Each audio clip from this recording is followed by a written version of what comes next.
Welcome to my YouTube channel Assam career update. आज पुनः आपलोকৰ बहुत ভাল খবৰ হৈছে। আই বিভাগৰ ফালৰ পৰা নতুনকৈ চাকৰি মুকলি কৰিছে। এমটিএছৰ পদ আহি গৈছে। 10 পাছৰ পৰা আপোনালোকে এপ্লাই সমূহ কৰি লব পাৰিব। নতুনকৈ চাকৰিসমূহ আহিছে। সো কেনেদৰে আবেদনসমূহ কৰিব পাৰিব, কোনটো পদৰ ক্ষেত্ৰত কিমানকৈ এজ ক্ৰাইটেৰিয়া বিচাৰিছে, কোৱালিফিকেশন বিচাৰিছে, সিলেকশন প্ৰস্তুতি বিচাৰিছে, অৰ্হতা কিমান বিচাৰিছে, এই সকলোখিনি কথা এই ভিডিঅ' যোগে আলোচনা কৰা হ'ব।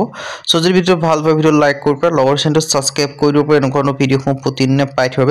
আৰু আমাৰ হোৱাটছআপ চেনেল ভিডিঅ' ডেসক্ৰিপচনত দিয়া আছে, তাত গৈ ফলোটো কৰি দিব পাৰে। তেতিয়া আপোনালোকে ডেইলি জবৰ আপডেটসমূহ পাই থাকিব পাৰিব।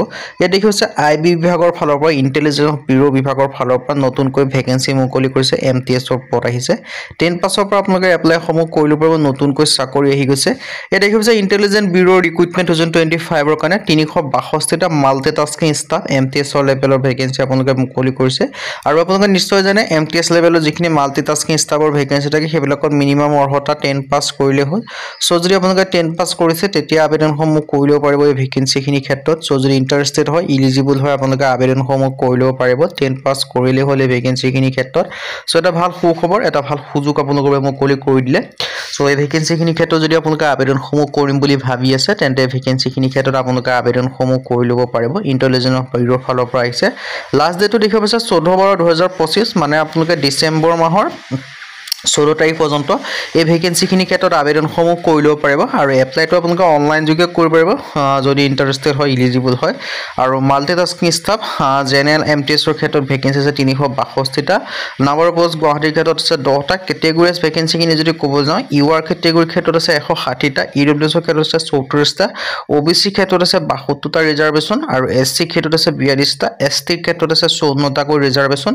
আৰু ইউআৰ কেটেগৰীত 160টা যিটো আছে এইটো আপোনালোকক অল ইণ্ডিয়া মানে সকলো কেটেগৰী সকলো কেন্দ্ৰীয় ভেকেন্সিখিনি ক্ষেত্ৰত আবেদনসমূহ কৰি ল'ব পাৰিব। মানে সকলোৱে মাৰ্কৰ পিছত আপোনালোকে সিলেকশ্যনসমূহ লাভ কৰিব পাৰিব। বাকীখিনি ক্ষেত্ৰত আপোনালোকে ৰিলেক্সেশ্যন পাব, ৰিজাৰ্ভেশ্যনসমূহ লাভ কৰিব পাৰিব।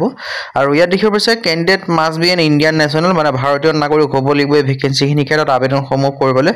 আৰু এজ লিমিটটো দেখিব পাইছে 18 পৰা 25 বছৰৰ ভিতৰত হ'লেহে আবেদনসমূহ কৰি ল'ব পাৰিব। ফৰ ইউআৰ কেটেগৰীৰ ক্ষেত্ৰত যিসমূহ আনৰিজাৰ্ভ কেটেগৰী হয় তাৰ ক্ষেত্ৰত 18 পৰা 25 বছৰ হ'লেহে আবেদনসমূহ কৰি ল'ব পাৰিব।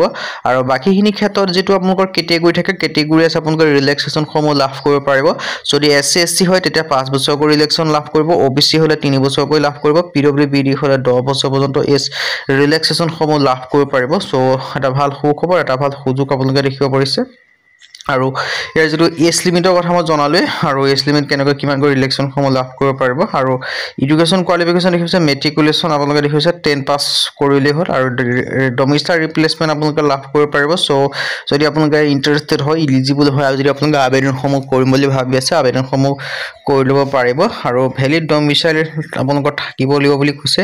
আৰু সো যদি ইন্টাৰেষ্টেড হয়, ইলিজিবল হয়, আপোনালোকে আবেদনসমূহ কৰি ল'ব পাৰিব। আই বিভাগৰ ফালৰ পৰা ইন্টেলিজেন্স ব্যুৰোৰ ফালৰ পৰা এটা আপোনালোকৰ বাবে ডাঙৰ ৰিক্ৰুটমেন্ট মুকলি কৰি দিছে ইন্টেলিজেন্স ব্যুৰোৰ ফালৰ পৰা। সো যদি আপোনালোকে ভাবি আছে যে আবেদনসমূহ কৰিম বুলি ইন্টেলিজেন্স ব্যুৰোৰ ফালৰ পৰা যিখিনি ভেকেন্সি মুকলি কৰিছে, হাউ টু এপ্লাই, এই ভেকেন্সিখিনি ক্ষেত্ৰত আপোনালোকে এপ্লাইটো অনলাইন যোগে কৰিব লাগিব।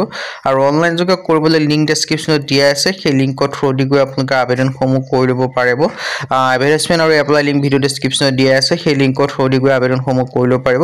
আবেদনসমূহ 22 নৱেম্বৰৰ পৰা ষ্টাৰ্ট হ'ব। 14 ডিচেম্বৰ ইয়াৰ কাৰণে লাষ্ট ডেট হয়। সো 22 নৱেম্বৰ আবেদনসমূহ আপোনালোকে কৰিব পাৰিব। 14 ডিচেম্বৰ ইয়াৰ কাৰণে লাষ্ট ডেট হয়। সো তাৰ আগতে আপোনালোকে আবেদনসমূহ কৰি ল'ব লাগিব। আৰু ডিটেইলছখিনি আপোনালোকে দেখিব পাৰিছে। সো আজি ভিডিঅ' ইমানে। যদি ভিডিঅ' ভাল পালে লাইক কৰিব, লগৰ চেনেলটো সাবস্ক্ৰাইব কৰিব, এনেকুৱা ভিডিঅ'সমূহ প্ৰতিদিনে পাই থাকিব। আজি